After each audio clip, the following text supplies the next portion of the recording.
Welcome to Documentary First, an inside look at a documentary filmmaker's journey.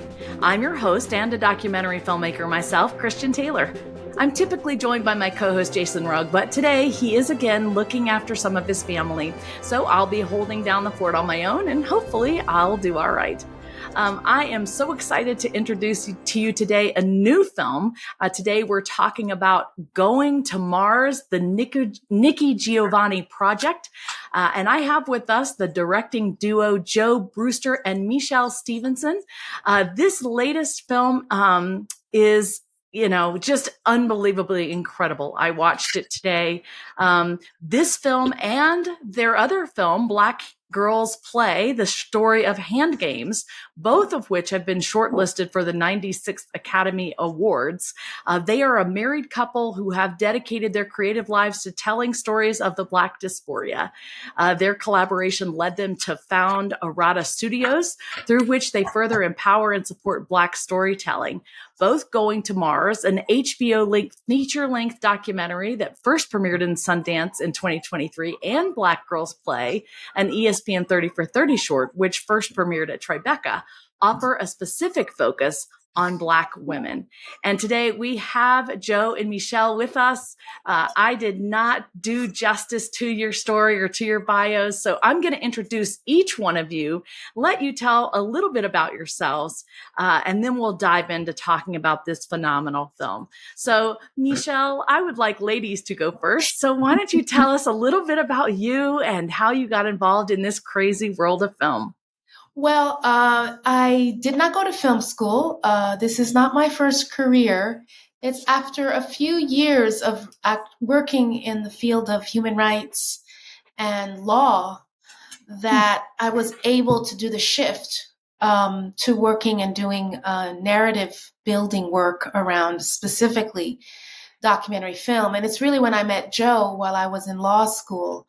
He was in the middle of transitioning out of his profession in psychiatry, and I was figuring out what was I going to do around law and feeling a little bit disheartened about how much change or impact I could really make through working around legal issues and cases.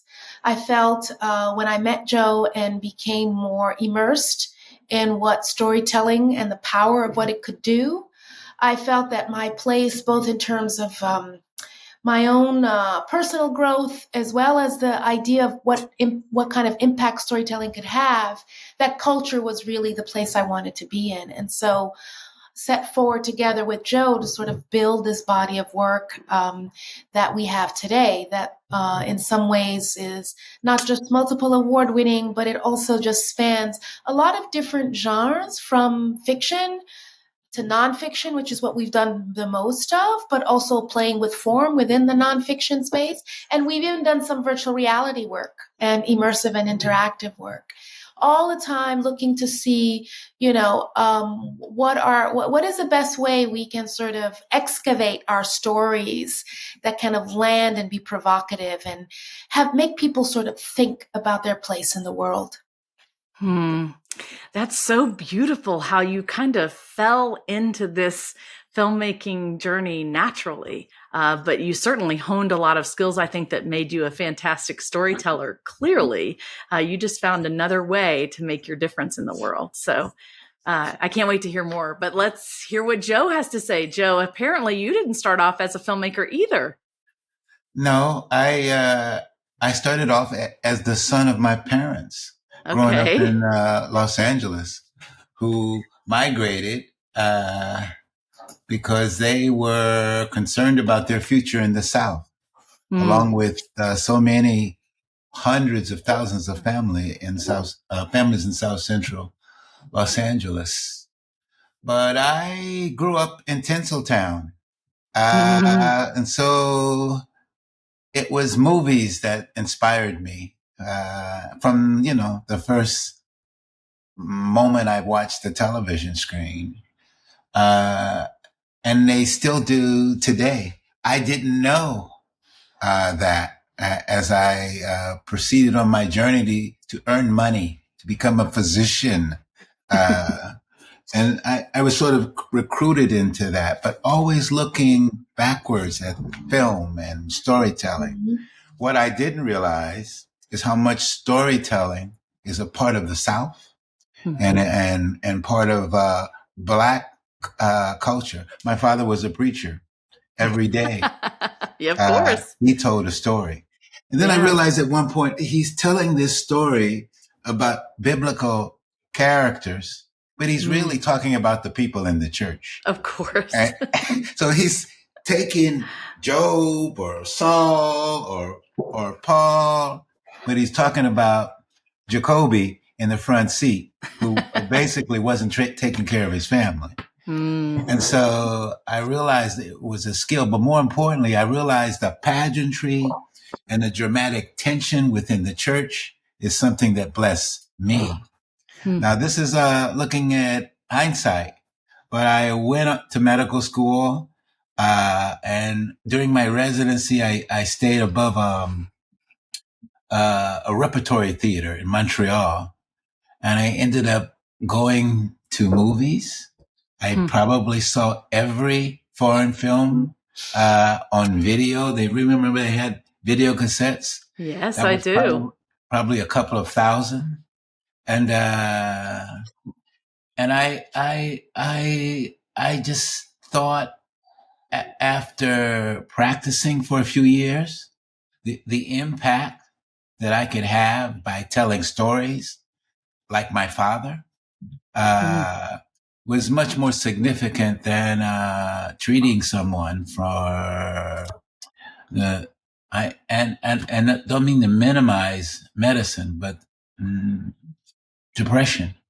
Yeah. And so I set out to learn that skill level. What I didn't know is that I was in love with the art as well as how you tell the story, as well as the politics. And more importantly, I think you asked, I'm going to tell you, is validating my truth. So what I was seeing on television was really not about me. And when I saw Black characters, it wasn't somebody I recognized.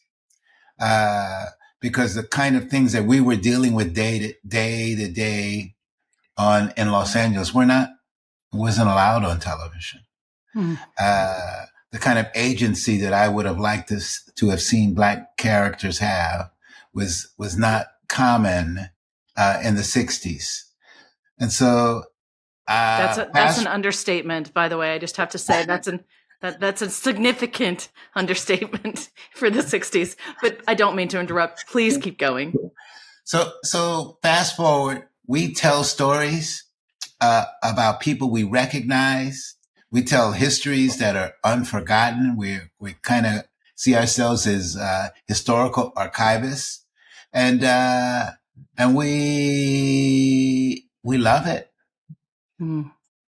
Well, you're good at it, clearly, and you have been recognized for this, not just because I'm saying that, but a lot of other people in our industry have found your work to be deserving. So why don't you let our listeners in on the secrets of kind of where you've been nominated, what awards you're up for right now. Talk to us about your award prospects. Well, currently, we come to Going to Mars and Black Girls Play with 4 Emmy nominations. Joe was nominated for a Spirit Award for his first fiction film, Sundance Jury Prize. This is leading up to 2023 when our 2 other films were released, and a number of other, festival recognitions throughout that. With Going to Mars, we won the Grand Jury Prize at Sundance. Wow. That was congratulations. Thank you. And we went on this kind of crazy ride in 2023, leading us to a Oscar campaign that brought us to the shortlist. And the film was also nominated for a Spirit Award. And so Oscar shortlist, and with Black Girls Play, similarly, we premiered at Tribeca, where we won the Best Short Documentary there, which qualified us for an Oscar campaign. and we were shortlisted for that as well. So you guys are up for 2 Oscar awards this season. This season, we were shortlisted for both. Both films were shortlisted. Yes. That's just amazing. Congratulations for both of those things. That's a huge accomplishment in anyone's lifetime, much less having 2 at the same time. So yes. We really do. Well, there are bigger accomplishments that I like to, and so please go. Well, so since we have some time, what I'm going to say is that we certainly appreciated those nominations. We've won 20, 30 festivals over the years. But the award that we really love is for viewers of our community to see ourselves, or viewers of other communities to see us the way we see ourselves. And so that is an honor. And even today, filmmakers, the gatekeepers decide what kind of characters you can have in a film and what kind of subjects you can deal with. And we've been able to create that and create work really on our terms. The minute that we basically create for the distributors, we create for awards, we basically lose the ability to create on our terms. So, for example, we made a film about the raising of our son. It was called American Promise. And we shot him and his best friend as they negotiated the private school, independent schools in New York. We followed them for 14 years. It also received a jury prize at Sundance. But what it did receive is attention of families, Black families, educators all over the country. And laws were being created to address the issues that we saw in this film. That is, Black boys being punished at 3 to 4 times the rate of white children in northern progressive schools.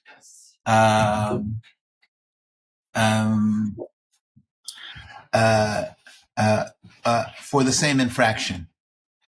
So that is a tremendous accomplishment. We produced a film looking at anti-Blackness in the Dominican Republic. And that is an issue that probably few of the people know about. Did you see my eyes wrinkle? I'm like, anti-Blackness in Dominican Republic. What are you talking about? What does that even mean? Those words don't go together. It does go together. And that's the reality of the world that we live in, that most of colonialism involved teaching people to dislike themselves. Mm-hmm. And that's how power was maintained in China, India, South America, and the United States. So we explore that. Michèle, you wanted to... Sorry, just last week, we interviewed Alex Ivany, who has a film coming out where in Sierra Leone, these women there put bleaching cream on their skin because they want to be white. This is what you're talking about, correct? Exactly. Yep. I get it. I see what you're saying. The internalized self-hatred, and this has to do with the DR and its recognition of its own African ancestry and that sort of self-hatred being projected onto Dominicans of Haitian descent and Haitian migrants there. And it sort of hits close to home because I'm originally from Haiti. I was born there. My father is Haitian. And so we felt compelled to cover some of what was going on down there. And that film was actually nominated for a Canadian Screen Award, which is the equivalent of the Canadian Academy Awards. So we were nominated back in 2020 with that film. It's called Stateless. And it's available on Prime Video. I just have chills, honestly. I had not met you or heard of you until Impact 24 sent me your information, and I feel completely embarrassed to say that. But I am so incredibly honored now to know about you and the work that you are doing, because after I've seen Going to Mars, which I hope everyone will do, is it out yet? Has it been released yet? Yes, we were picked up by HBO Documentary Films, and it is streaming right now on Max, on HBO Max. Okay. So you can watch it on that. Just a few minutes about that, because we are really short on time today, and there's just so much I want to unpack here. We will have to have you back. What I loved about this film, there's just so many things that I love that I'm not going to have time to go into them all. But what was so creative was that it was cinematically beautiful. It was beautiful. Even in the messiness of Nikki's home, there was beauty. The way that things were shot there or placed there, from the opening scenes in her garden, just the way that it was shot made me see the beauty in her home, in her messy, cluttered, and I'm using air quotes, home. And that summarizes her life. The whole film, as I watched this film, it was unveiling beauty. Beauty in her garden, beauty in her home, beauty in her head, beauty in her relationships. You know, what you guys did was shine a light on this beauty that I never knew existed. And it wasn't beauty that you would normally see. Like, you know, I wouldn't look at this woman necessarily, or this garden necessarily, or this home and think, oh, that's beautiful. But when you turn the glass and you look at through a new perspective, you see the beauty. And that's what you did. You highlighted the beauty there for us, and the way that you wove together the past and the present, you know, the voiceovers from her past, but also the ones today speaking in her past voice, how they just flowed together was beautiful. The editing, there was this one scene where, you know, she's talking about, you know, I can't remember exactly what she's talking about, but visually she has her head down, and you're, you know, you see her looking, and it melds into these ocean waves. And so you go from her hair, which looks like waves, into the water, or else it was vice versa, one or the other. But there was that kind of symmetry. Another auditory one was where she was talking about relationships being broken and difficult in families. And there was this auditory warbling that, you know, where you were hearing what she was describing. It was genius.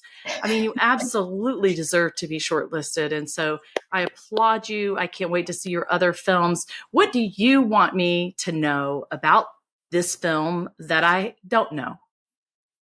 Well, I'm going to just address a couple of things that you said before. You talk about the beauty, and beauty is really about the tone. So we are tonal filmmakers. And so that the tone of that image juxtaposed to another image of her hair, or the water, or the bees, is something that's intentional.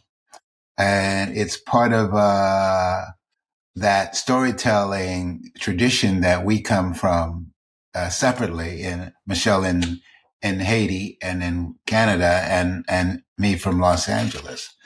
But that kind of skill level we used to attribute to European filmmakers. But we realized that every culture worldwide has a storytelling tradition, and we're trying to mine that. And that is not only in the visuals that you'll see when you go to Haiti, and these shacks that are beautifully painted in blue and red and bright yellow, are all inspiring. But that is a tone that they set with their art. And that's what we're trying to do. And when we began to be more culturally specific in the kinds of tonal images and representations, our work grew exponentially. That's fascinating. I don't know how much more. I mean, I think the one thing for us Joe's already mentioned, is the intentionality behind every frame that you see and everything that you hear, and how we weave in and out. Basically, what we were trying to do is honor the poetry and artist that Nikki is by challenging our own artistry and approach, and honoring what she sees as the beauty of the Black experience, for us to sort of express that in how we filmed, in how we edited. And it goes back to what some call sort of, and that we're sort of excavating in our work, a Black Atlantic aesthetic, which means for us looking at an editing style that is polyrhythmic, right? Not necessarily just rhythmic, right? That there's something that we're doing here that's got a little twist to it. That between the archival imagery and what's shot and what's being said, there's a conversation. There's not just an illustration or a B-roll. That these two things are in conversation, or three things, the elements are in conversation with each other, so that somehow we come out with a larger meaning from that. But clearly from, using archival material that's grounded in our cultural experiences. And So sorry to interrupt. I thought you were done. There's a little lag here. You talk about the archival. I was going to mention, there was so much in there I had never seen before. Just some beautiful archival footage that was new to me. So talk to me about your archival, deep dive. Where did you find your things? Was that challenging? Well, it was a combination. We had a very strong archival producer. Her name is Hannah Shepard, who really sort of dug pretty deeply for us when we sort of explained things that we wanted. Nikki was not giving us access to her personal archive. There are only a few little photographs you see of her and her family. The rest is material from the Black Family Collective in the United States. Some maybe even beyond that, the diaspora. And so we stitched those together with the intentionality of showing, celebration, joy, dance, family through that, so that her poetry, however personal it would be felt visually like a collective experience. Some footage is familiar, but because we treat it differently, you have to think a minute before you realize, oh, I've seen this before. It's because we're treating it differently, and it's in conversation with the poetry. Very creative. So yeah. Very creative. What was the most challenging thing about making this film? And I did wonder if Nikki might be one of those challenging things, because she is a unique individual that cannot be put in a box clearly and has her own ideas about how things should be, and she will not be moved. I think maybe, Joe, you had asked her a question at one point in the film, and she said, I know where you think you want me to go there, but I am not going to go there, so you can think of another question. But it was a beautiful line. She says, I refuse to be unhappy about something that I can do nothing about, which I thought was genius. And people always mention that moment in the film. I can tell you that it was quite uncomfortable for me. And then I relied on my experience as a physician. Shut up and listen. And she gave us the roadmap to making this film. It would not go through her recalling pain, but every moment of pain that she's experienced in her life is written in a poem. That's right. And so we began to excavate her poetry. And this is our revelation, that many times when you're making a documentary, the boundaries are not clearly set, but they're equally as difficult to negotiate. And so they just don't tell you they don't want to talk about that, and they mumble through it, or don't show up on time, or don't show up at all. And that is with every documentary. I am currently on a set where we broke a rule. And the rule is that we would talk without the camera for a significant period of time before we turned it on.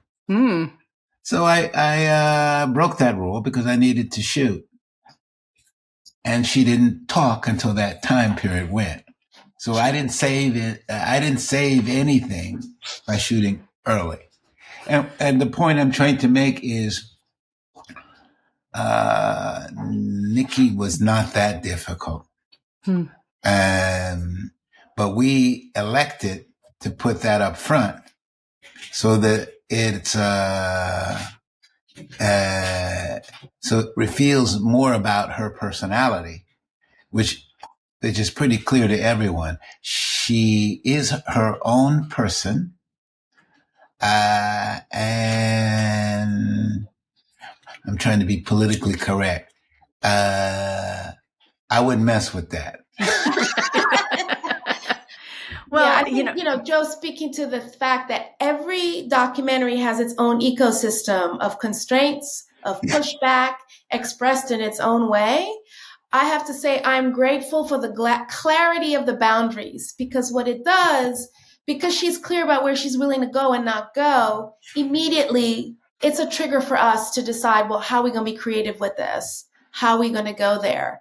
And she says it's all in her poetry. So we were able to find, the moments of pain that inform her work while also excavating the joy. I think one thing is the film is certainly for me far from hagiography at the same time, because I don't even know what that word means. What does that word means? Like when it's a representation that's a representation of idolatry, where you're idolizing and the person does no wrong, and it becomes sort of this PSA about them. There are many biography documentaries that land there, right, where we only see what they let us see, and so forth. It leaves a bit of a superficial sort of interpretation of that particular artist or that particular profile of the person. So with her clarity and with her poetry, we were able to go deep, and we were able to move away from creating an idol, but really sort of showing a complicated human being who has a lot, who we can learn from on so many levels. And so it was really that clarity was actually a gift. It's much better than having to deal with passive aggressive yeses, no. Yeah. No, that's such a great way to put it. And Joe, I love how you said right away when you said, she wasn't going to go there. We weren't going to get the film by having her reveal all these sad things. We discovered it was in her poetry. The moment that popped into my head is when some student asked her to talk about where she was when Martin Luther King was assassinated. And she refused to answer. And at first I was like, did she really not remember? There's no way she didn't remember. And then I was like, oh, maybe she doesn't want to talk about it right now, doesn't want to go there. And then you hear the poem and you're like, oh, of course she remembers. And of course she was upset. And of course, it sounds like at that moment, she felt like there was going to be a war, right? At the end of that poem. And what it meant was in that moment, you were not going to make her go there and be sad. I'm not sure she remembers. Oh, because of her, we're not going to, no spoilers. Right. No spoilers. No spoilers. Ultimately, let me say this. I'm not sure she remembers. She certainly remembered enough to write that poem. And, but there's a bigger issue that we haven't discussed. We want her to remember, but what is the ethical consideration that we have to have when a participant doesn't want to remember? They don't want to be triggered. And so we are worried about triggering people. She has said clearly, this is my trigger. And whether she purposely agrees to forget that her idol was murdered on March 4th?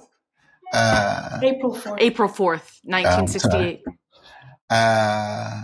Or she just refuses to, or she lies to me. It doesn't matter. It is not something she wants to experience in her life. and we respect that.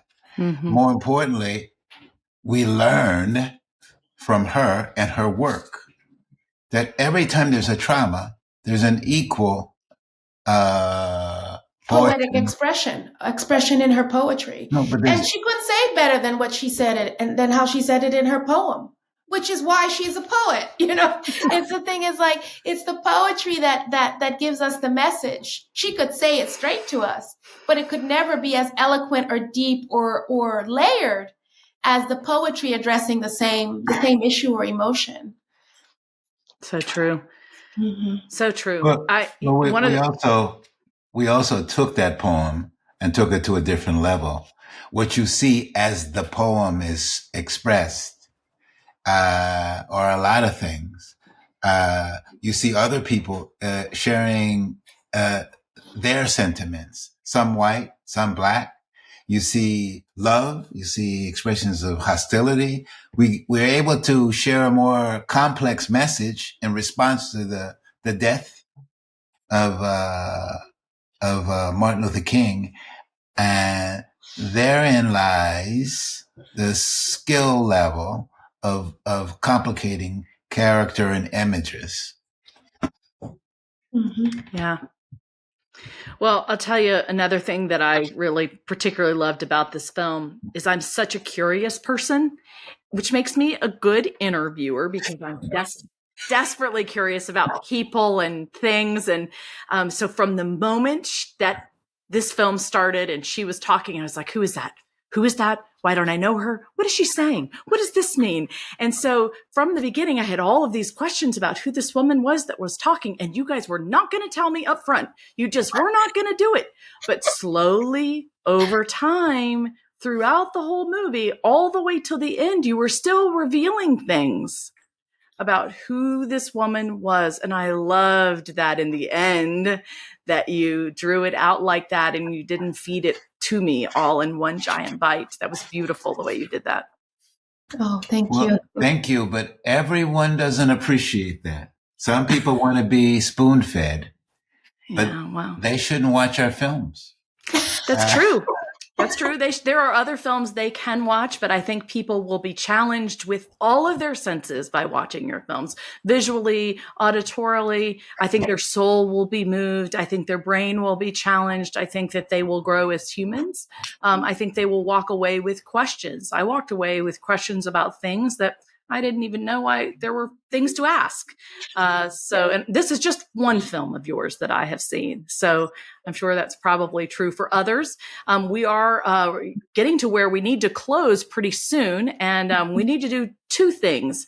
One, we're going to do a segment at the end for our Patreon subscribers. So if you guys want to hear more from Joe and Michèle, please make sure you hop on over to Patreon, sign up, join us, and you'll hear a little bit more from them. And then we're going to do everybody's favorite segment called DocuView Dèjà Vu. All right, you guys, this is where you get a chance to share favorite documentaries. And I'm sure you have a pocket full and you can share other people's works or you can share your own. I'm not even going to share any today. So let them rip. Michèle, we're going to start with you. Okay. Well, I have many, so it's very hard to select, but one that's been at the top of my mind more recently because of some work we're doing, and it really sort of challenges the form, but it's really a beautiful film called I Called Him Morgan, by the Swedish director, Casper Collins. And it follows the life of the musician, Lee Morgan, through the eyes of the woman who was his lover, but who was also his murderer. So it's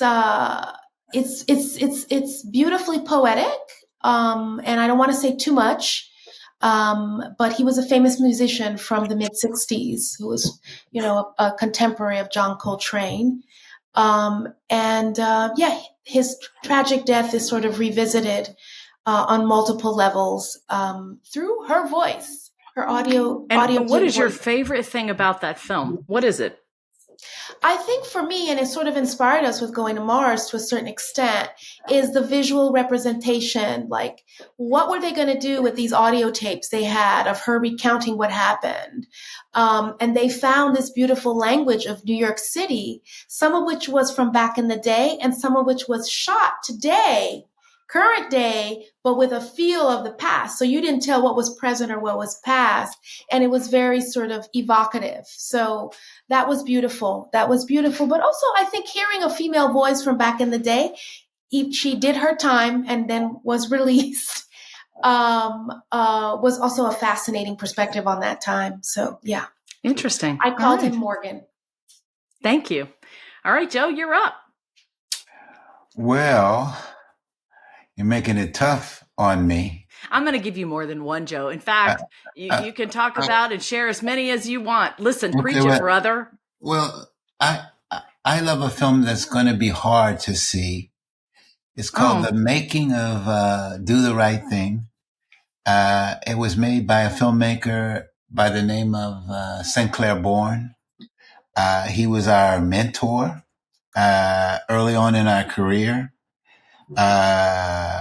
But he had an eye for looking at reality and bringing nuance and another point of view.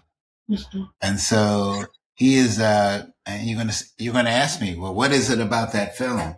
It was about Sinclair Bourne, who basically never wavered in his commitment to the form, to the art, and to a message which was not always accepted by and not adhering to orthodoxy. So that was one film, but I think we made a few documentaries before our 14-year documentary, American Promise. But we made a film that I like to say that we made, with tape and glue. It was called Slaying Goliath. Slaying Goliath. And you could probably find that somewhere just by typing it and putting the name. It's available on demand on Prime Video, on Amazon Prime. Yeah, we'll look it up for sure. It is a story of follows 11, 12 fifth graders as they attempt to win the national championship for fifth graders in basketball in Florida. So we follow them on a bus, and I call it How the much journey. Fun is that? that kind of sounds like a nightmare. I've had 4 boys. 4 is enough. It is a nightmare, but the point is that we were learning. We used prosumer cameras, and sometimes just cameras that cost $200 at the local store. And we chronicle something as kind of special because it was really not about the kids. It was also about the families and what their expectations were for this sport. One of the kids is our own son. So we, who's got a cameo or two. But I think really it taught us a lot about filmmaking. Like, when do you intervene? How do you cut these dramatic scenes?